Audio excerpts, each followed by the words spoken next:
Let's talk about unclaimed property investigations. In the state of California, when there is no activity on an account or there is no contact with the owner for more than 3 years, typically the business, corporation, or financial institution, or even an insurance company that holds that money has to send that money to the state of California. The state of California has to make reasonable attempts at locating the owner, and that usually fails, and that's where you come in. You can go to the state controller's office for the state of California and check their database for free. Enter that person's last name, first name, and you will get a lot of hits. I recommend that you check your name or any other family members. I can almost guarantee you this. If you have 10 family members or 10 people you know, you run their names, or actually you enter their names in the database, at least one or two family members or people you know are going to pop up. Okay?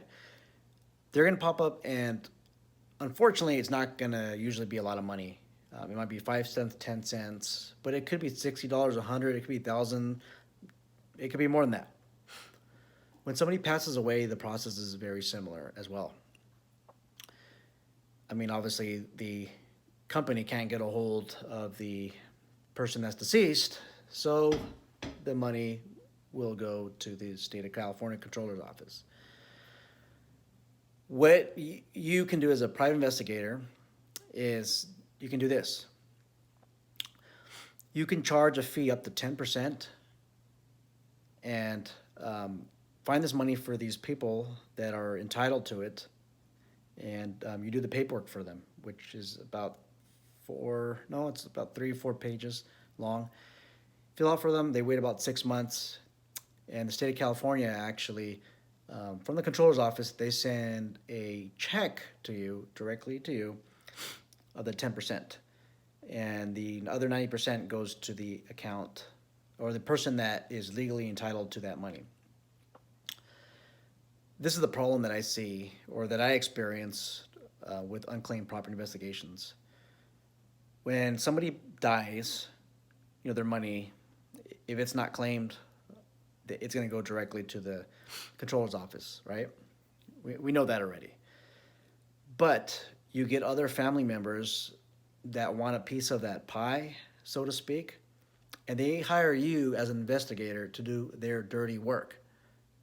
I've had it happen to me a couple times. Somebody passes away, they know that there's a living brother or sister, or even a spouse sometimes, maybe that person, divorced, and they want you to do the dirty work. They want you to fill it out and make it appear that they did their due diligence by hiring a private investigator. And obviously, I mean, they know that most of the time you're not going to find out if there's other family members or not.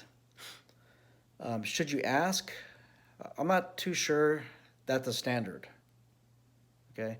I'm not too sure. But me, I'm going to do it because I don't want to end up getting sued later, and maybe the person, the heir that's entitled to this money, maybe they might have a legitimate legal reason for their negligence claim, and that claim can be, oh, well, the private investigator didn't do their due diligence, didn't check for other family members.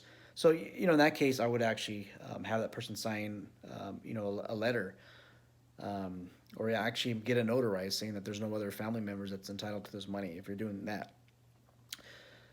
The other problem is this. You're going to find addresses in the unclaimed property database, and those addresses are not usually valid. There's a reason why these people aren't going to get they're not getting their money. Okay, there's a reason, and most likely not, it's because they moved somewhere else. So their old address is on record. Okay? In the past, I've ran record checks through the private investigator restricted databases I have, and that's how I would locate the owner, and then write a letter saying who I am and saying this is my contact information. But that costs money, that costs postage, and I'm not too sure spending money on those databases to find these people is even worth the effort, because they're gonna get this letter, or you might call them if you're able to find them, and it might be kind of awkward, because if you show up to my door, with one of these unclaimed property investigations, and you tell me that there's $10,000 waiting for me, or 5,000, I'm gonna think that you're a scam artist. And I've done it before, where I would show up to a house where I know those people live, and they're owed $5,000, and I knock on the door. You could tell that they know that I'm outside. They're looking through the window.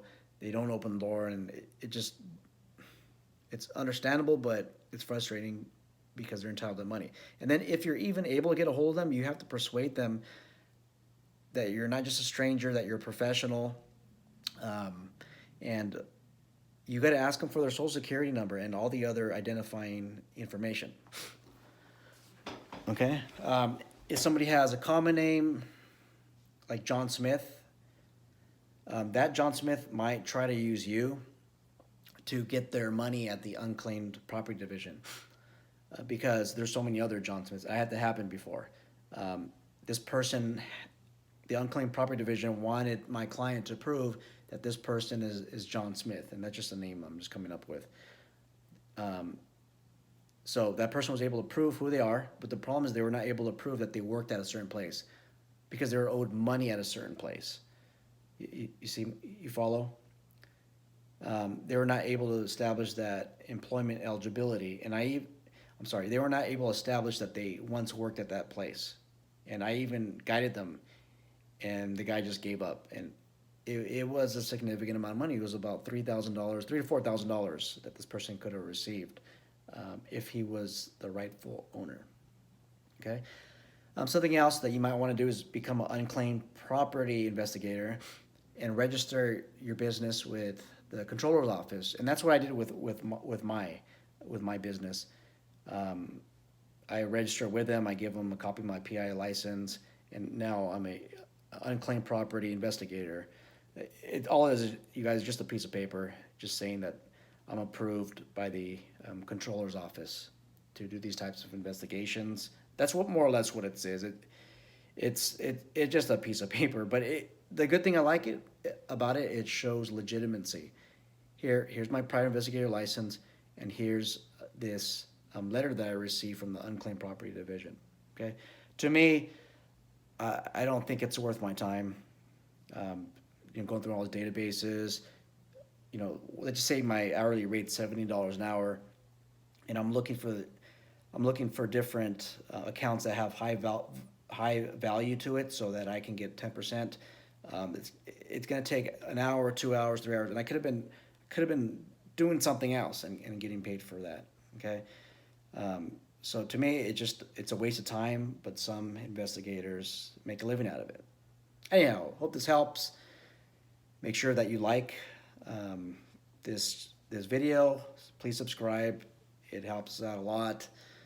And just make sure you guys just subscribe and hit that notification bell so that you don't miss a video.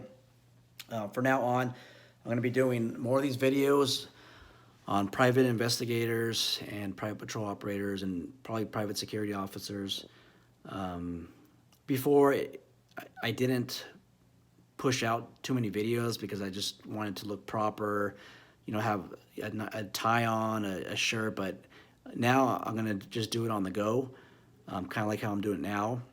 And I'm able to produce, maybe 5 videos a month now, compared to 1 video every year or 1 video every 7 months. I mean, there's not always a perfect time to do a video.